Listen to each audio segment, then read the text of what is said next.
On Toronto Today, the tall men move in. The men's CSI basketball tournament comes to Ryerson. Gunfire in Ferguson. This time, police officers were the targets. And would you like fries with that? What's new in Kensington Market? Welcome to Toronto Today. I'm Lindsay Skanga. Also on our program, Ryerson goes health conscious as it hosts VegFest. We sit down with a new designer who's bringing an innovative approach to his new spring collection, and all of your sport updates. But first, here's your news with Tiffany Crawford and Cole Deacon. Good afternoon, I'm Cole Deacon. And I'm Tiffany Crawford. It's one of the biggest sports events Ryerson has ever hosted, the Men's University Basketball Championship Tournament. It started this morning, 8 teams battling for the title, and Jenna Yun has the story. Killer start. Saskatchewan Huskies and the Curtin Ravens started off the CIS tournament today at Ryerson Mac. This is the largest men's inter-university basketball in Canada. And university varsity teams across the country have come to compete for the Final 8 championship. This tournament is the first time Ryerson is hosting the national sporting event. 3 years ago, I believe, our men's team qualified for Halifax. They won the Final Four game, and it was a surprise. It was a great experience. We saw what it did for our student campus spirit and pride. We saw what it did for our student athlete experience, and we made a decision that we were going to try and build a team that could compete for a national championship, and we would reach out in a bid process to host the CIS Men's National Championship. Joseph says he hopes the tournament will bring publicity to Ryerson and boost the school spirit. Understand what a great campus we have. I want all our students to just really be engaged in sharing on not just their Ryerson Rams, but really their university. Hundreds of volunteers were recruited for the event in anticipation of thousands attending the games. They gave away like 1,000 student tickets or something like that, but I mean, hopefully they pack the place. Which team will get the gold medal will be decided on Sunday. Ryerson is scheduled to play tonight at 6 p.m. and tickets are still available online. Jenna Yun, Ryerson TV News. OCAD University is hosting its annual Zine Fair today. Devin LeBlanc has this story. For 7 years, Zine Fair has provided OCAD students and Toronto zine makers with a place to showcase and sell their work. So what exactly is a zine? Marta Chitaliska, OCAD librarian and head of the zine library, says there's no one definition. A zine is sort of hard to define. I usually sort of let zines be self-defined in terms of what we collect in the zine library. So if you submit something to the zine library, it's a zine. But usually it's a handmade, self-published little book or magazine. The topics covered in zines are fairly broad, ranging from fan fiction to politics to personal journals, social theories, and everything in between. Matt Tribe creates fan fiction zines. Okay, well, my zines typically involve fantasy or action themes. Usually like female warriors, but I try to like twist it so it's not the typical sexist metal bikini warrior as is traditional, I guess. More recently, a number of zines have risen in popularity and have been widely distributed both in bookstores and online. Zine creators like Emily May Rose tour Toronto flea markets and zine festivals. I have kind of like different things for each event, whatever's kind of appropriate. So today, like I'm heavy on zines and got some of my prints and my sticker packs and stuff like that. And then I do a lot of like flea markets and things. But like it's always cool to do it at my school or kind of like with my friends and stuff, and I know everyone, so it's always like a fun event for me to do. OCAD U Zine Fair is one of many across the city. If you're interested but can't make it out to this one before 6 p.m. tonight, be sure to check out CanZine, Canada's national zine fair. Devin LeBlanc, Ryerson TV News. The Toronto District School Board has approved the plan to cut hundreds of teaching jobs. It's a result of budget cuts from the Ontario government. The school board will cut 88 elementary teachers and 168 high school teachers, and 22 of those will be special education staff. The CN Tower may soon get another tall neighbor in Toronto. A new 80-story building is being proposed for the southwest corner of Yonge and Bloor. The building would rise about 300 meters and include 72 levels of condominium apartments. It would also include an 8-level shopping mall. The developer wants the building to open by 2018, with residential units ready shortly after that. Now, it's a problem everybody acknowledges, and finally someone is doing something about it. Toronto Police spoke to grade 9 and 10 students at Danforth Collegiate High School this morning about the dangers of different social media. Sahil Shah has more. Danforth Collegiate is one of many schools taking part in Fraud Prevention Month. With the advent of social media, online privacy has become increasingly important. Toronto Police has partnered with the Toronto District School Board to educate students about protecting themselves online. The event included speakers from Toronto Police, Victim Services, and the Insurance Bureau of Canada, as well as student performances. A main focus of the event was to get students to consider their privacy settings. My Instagram, I'm going to put it on private because everything else is on private, so I'll probably go put my Instagram on private. Mine's already on private, so that's okay. Students were encouraged to live tweet the event using hashtag #Don'tBeFooled, but the use of cell phones during the event drew mixed feelings. Whether the students received the message, given that they were allowed to have an electronic device in their hand, I'm not 100% sure, and not as many students had their phones or tablets with them that we would have expected to have. I think the message was received, though.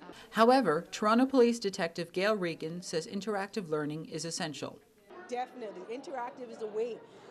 If you just have someone sit and put a PowerPoint on, that's boring. They're not going to pay attention. 20 minutes, if that, you'll lose them. Interactive is the way to teach kids today. Recognize it, report it, stop it. Hashtag #Don'tBeFooled is currently trending citywide. Toronto Police will be visiting other schools across the TDSB for the remainder of Fraud Prevention Month. This is Sahil Shah for Ryerson TV News. Twitter is stepping up its policy to fight against the spreading of nude photos and revenge porn. Its abusive behavior policy has been changed to deal with people who post intimate photos that were taken or distributed without the subject's consent. Last month, Twitter CEO said that Twitter sucks at dealing with abuse and trolls. Those who breach the new policy will have their accounts suspended. And another form of computer scam. Hackers are now threatening to hold valuable information for money. Kanwal Rafiq has the story. Cybercriminals are getting smarter. They used to just kidnap your data, but now they hold it for ransom, asking for it to be paid by the untraceable currency, Bitcoins. Billy and Teresa Niedermeyer's computer was hacked by one of the more serious malware programs. They were unable to access their business documents or family photos. It felt frustrating that they're taking our hard-earned money and they're pocketing it. They're putting it in their pockets or funding who knows what. The hackers encrypted their files and asked for $800 to decrypt them, which they paid. An unnamed BC law firm also had to pay. The software provided a notice with links, and the software said that they needed to pay a ransom within 12 hours, and if that ransom wasn't paid within 12 hours, that ransom would effectively double. But when the city of Detroit's data got hacked, they refused to pay the $800,000 demanded of them. The Law Society gives these suggestions to prevent your computer from being hacked. Have an antivirus software, ensure it is up to date, and never open or download an attachment, app, or software you do not fully trust. The best advice for folks, of course, is to always keep a backup of all of their computer documents that are important. And then you're not just protected against criminals who may decide to hold your files hostage. Of course, you're also protected if there's a fire or a flood or, heck, your hard drive just dies. The new softwares are targeting computers and Android phones, but the FBI warns that Apple devices might be next. Kanwal Rafiq, Ryerson TV News. So, do you remember Toronto's mystery tunnel digger? Well, 22-year-old Elton McDonald became famous when he built an underground bunker near a venue for this summer's Pan Am Games. He now wants to raise money to start a business. He's launched a crowdfunding campaign called Elton's Tunnel Vision Fund. His plan is to raise $10,000 to help start a lawn maintenance and construction business. McDonald will hire local youth and teach them different construction skills. And things have certainly gone from bad to worse in Ferguson, Missouri. Two police officers were shot early this morning following another protest. Jacob Cohen is here with more on the story. Thanks, Tiffany. Yes, there's more blood on the streets in Ferguson after another shooting rocked the St. Louis suburb this morning. Since a white police officer shot a black teenager in August of last year, the community has been plagued by protests and violence. Here now are the images from this morning. Did he get shot? A plot is up the street. A cop got shot. I'm down. Everybody down on the ground. I heard a police got shot. Taken in the aftermath of the shooting. 3 shots were heard, 2 found their target. 2 officers were taken to hospital. 1 was shot in the shoulder and the other was shot in the face. The protesters gathered following the resignation of Ferguson's police chief, Thomas Jackson. Jackson became the 6th employee to either resign or be fired since November. Police have yet to identify a suspect or a weapon. Both injuries have been described as serious by the St. Louis County Police Chief. However, the 2 officers were released from hospital this morning. The shooting actually happened right outside Ferguson's Police Department headquarters. Very little is known about the shooter at this time. Police claim the shots came from within the group of protesters, while witnesses say the protest was peaceful until the shots were fired. Back to you, Cole. Thank you, Jacob. The lines were clear for a jury in a copyright case involving Pharrell Williams and Robin Thicke. The decision came this week following days of court hearings. The family of Marvin Gaye accused them of copying the 1977 hit Gotta Give It Up with their song Blurred Lines. A jury awarded the family $7.3 million in the lawsuit. The singers have denied copying Gaye's song and are appealing the verdict.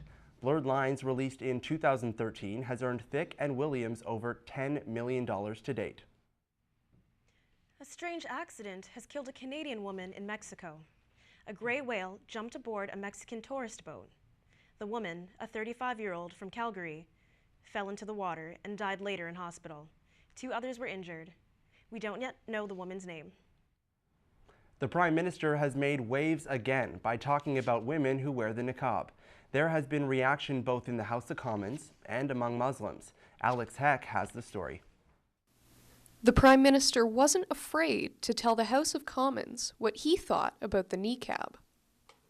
Frankly, is rooted in a culture that is anti-women. His comments were a response to the federal court's move to end a ban on wearing the niqab in citizenship ceremonies. They're the views of the overwhelming majority of moderate Muslims, Mr. Speaker.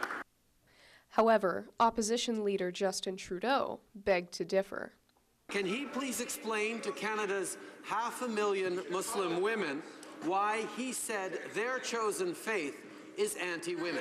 And Thomas Mulcair called him irresponsible. Mr. Harper specifically singles out mosques. That leads to Islamophobia, and that's irresponsible. When he talks about a culture of 1.8 billion human beings as being anti-woman, he just decreed that yesterday in the House of Commons. They're trying now to back away from it, but he said what he said. Less than 24 hours after the debate, the hashtag #DressCodePM sprung up on Twitter, mocking the Prime Minister's comments. Many women are angry because wearing a niqab is a personal choice. You see people wearing niqab and you see people that don't. So it is more of an option. Regardless of whether the niqab is a choice, the government has appealed the court ruling to have the ban lifted. Alex Heck, Ryerson TV News. Sky-high profits for Air Transit? Air Transit is planning a long list of changes that it says will save them $100 million over the next 3 years.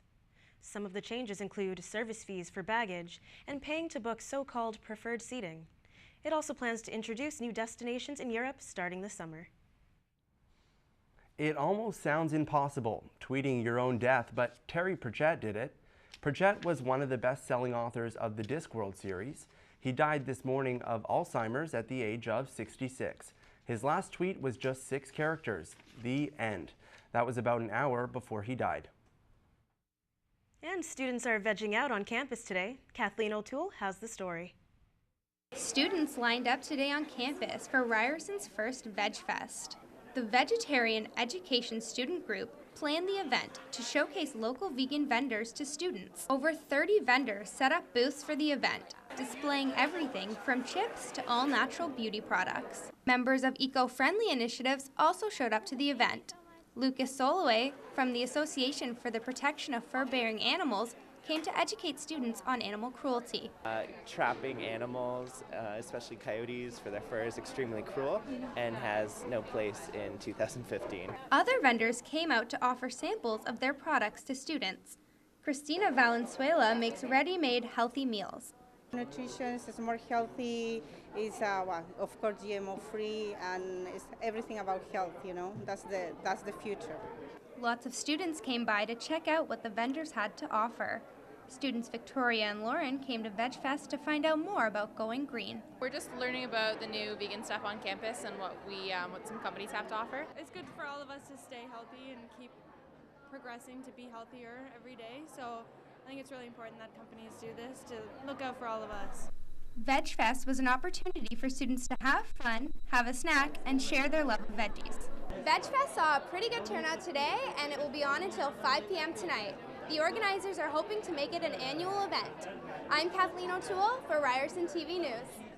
So that's the news portion for Toronto Today. I'm Cole Deacon. And I'm Tiffany Crawford. More now from Lindsay Scanga. Thanks, Tiffany and Cole. Have you been to Kensington Market recently? Well, if you have, you might have noticed the changes popping up. The market is slowly saying goodbye to the older generation of stores and hello to a whole new world of shops and food. Here's Jessica Davies with the story. It's a Monday morning in Kensington Market and the fries are ready to go. But these are not your everyday fries.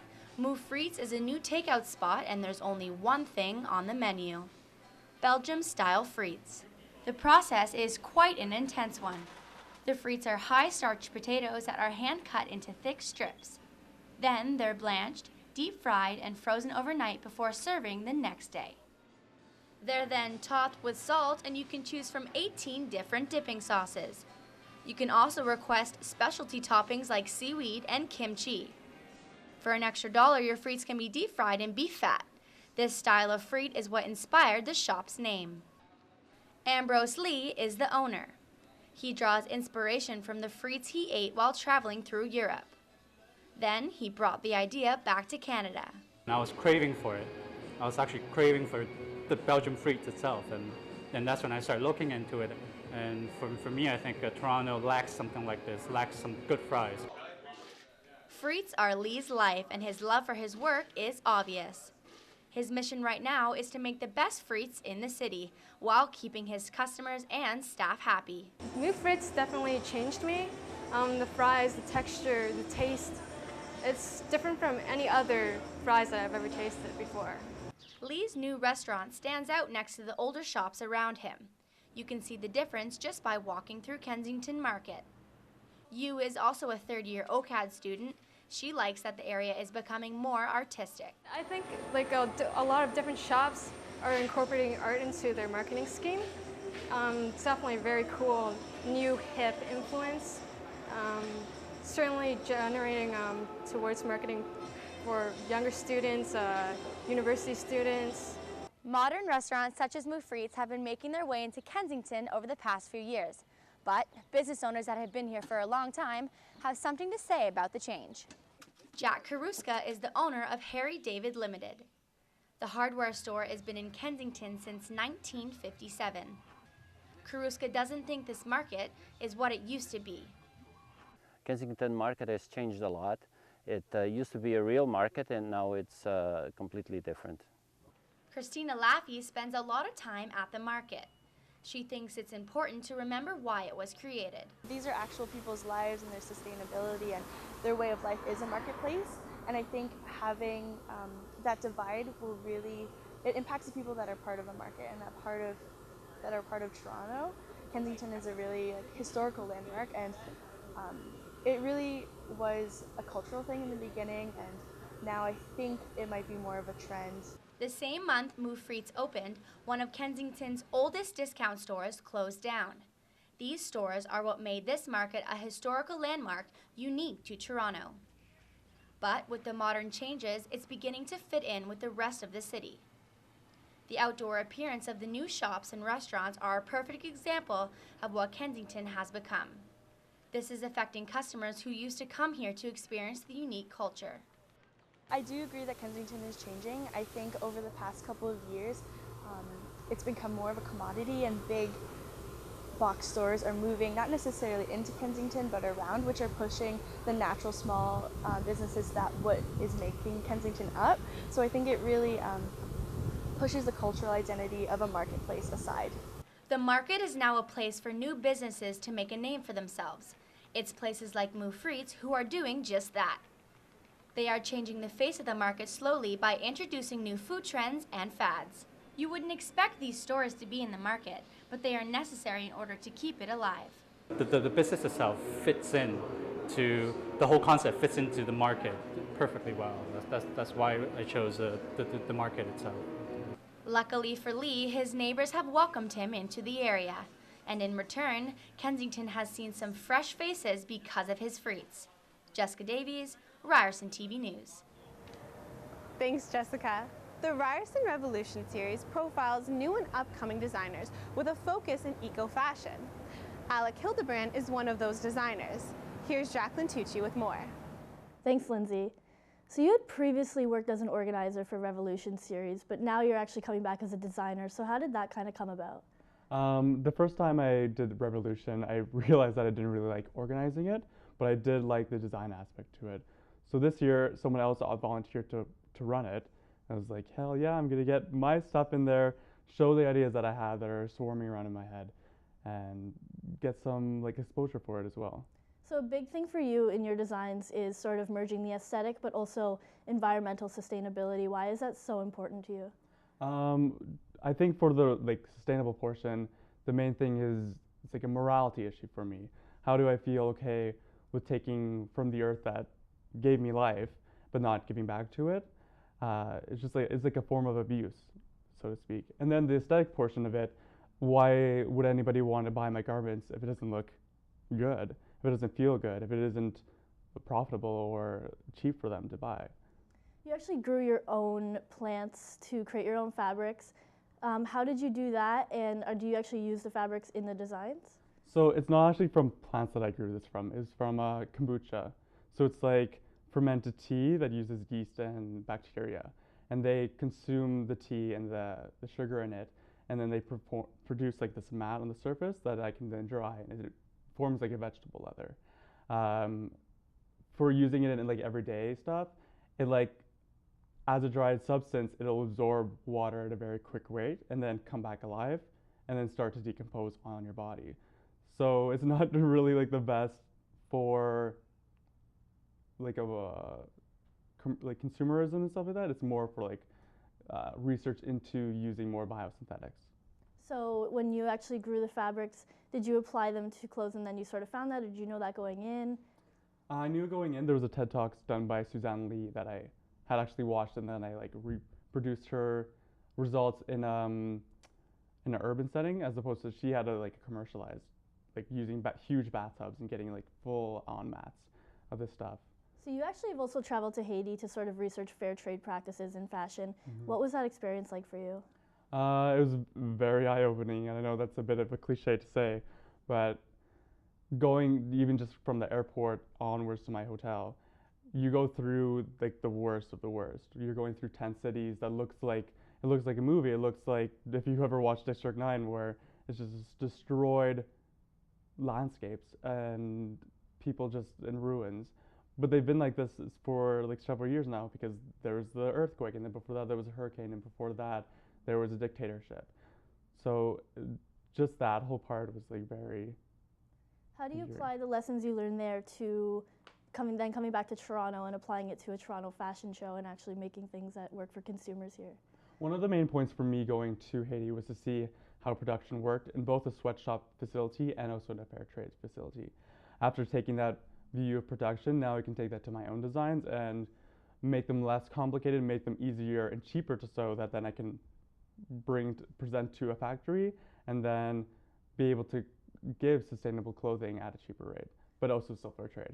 So another big thing for you is sort of tearing down stigmas about exposed tattoos on the face, neck, and also playing around with gender roles. How do you kind of do that? With the stigma around face tattoos, I find like when I was presenting this idea to my fellow peers, they were saying, like half of the people were like, oh yeah, that's really cool. Then the other half I would get, these disgusted looks. Like, why the hell are you doing that? That's just like, that's not attractive or anything. I find that really attractive. I think it's great expressionism and aesthetically like can be really beautiful. So I'm just going to use models to show that. And then for gender roles, as a gay person, I really identify with playing around with gender and not identifying as just like specifically a masculine male, but also highlighting my other feminine points or whichever. And so with that, I then want to like incorporate more unisex clothing and like even makeup as well. So how does that all come together for your designs? What can people expect from the designs at Revolution Series? For me specifically, because I haven't seen anybody else's, I'm using a lot of synthetic looking materials. So a lot of acid colors, I made this other fabric by like melting grocery bags, like Loblaws grocery bags together, and then taking people's potato chip bags and putting the foil on the surface. So I get this really reflective material. And then also using a lot of sheer fabrics and incorporating like boxing and basketball like motifs into that. Cool. So if people want more information on your designs or the show or the series in general, where can they find that? On Facebook specifically, Revolution Series, as well as on Instagram and Twitter. And what are the handles for those? Hashtag Revolution 2015. Okay. Yeah. Alec, thank you so much for joining us today. Perfect, thank Back to you, Lindsay. Thanks, Jacqueline. One of the pitchers for the Toronto Blue Jays blew out his knee. Now he may be out for the whole season. Here's Jordan Mady and Liam Butler with your scoop. Marcus Stroman was doing a bunt play today. He planted his feet, felt a pop in his left knee. Spring training has not started off well for the Blue Jays. Pitcher Marcus Stroman tore his ACL in practice Tuesday and was told he was done for the season. I wake up every morning and get excited just to be able to come here and joke around with guys and keep the clubhouse upbeat, and I'm not going to have that, so that's going to be the toughest part. Someone will now have to take Stroman's place in the starting rotation. Players like rookie Daniel Norris and second-year Aaron Sanchez now have an opportunity to secure a spot in the lineup before opening day. It's a kind of a punch in the gut to everybody here yesterday. Everybody kind of took it hard, but again, today's a new day. We got to come in. There's a roster spot that's going to be open now, and somebody's got to step up. Bad news for the Blue Jays. On to the NHL now. Leafs taking on the Sabres. Leafs up 2-1 late in the first. Take it away, Dave Randorf. Here's Larson to Molson, down low, Ennis scores! Wow! Who said these teams couldn't score? Now in the second, Johan Larsson feeds a sick pass to Matt Molson on the 2-on-1. Molson's 10th, 3-2 Buffalo. Late in the third, Mike Weber flips the puck over the glass. You can't do that, Mike. Weber 2 for delay of game. Leafs now on the power play. Kessel's slap shot tipped home by Tyler Bozak, his 19th, and we're off to overtime. Overtime solves nothing thanks to this fantastic save by Anders Lindback on Leo Komarov. First round of the shootout, Bozak moves in and roofs it on Lindback, meaning Brian Gionta has to score to keep the game going, but he's stopped by the left pad of Bernier. Leafs take this one 4-3 your final. Pacific Division battle between the Flames and Ducks. Let's pick it up early in the first, where Ryan Getzlaf buries his first of 2 goals on the night, and career point 670, moving him past Paul Kariya for second most points all time in a Ducks uniform. Now 2-1 Anaheim, Josh Juris slides it over to Johnny Gaudreau, who fires a backhander past John Gibson for his 17th of the season. 6 minutes to go in the second. 4-2 Calgary, Gaudreau plays give and go with Dennis Wideman and fires home his second of the game, 50th point on the season. Flames win this one 6-3. That's it for sports. Back to you, Lindsay. Thanks, Liam. That's all for today's program. See you next week. I'm Lindsay Skanga for Ryerson TV News.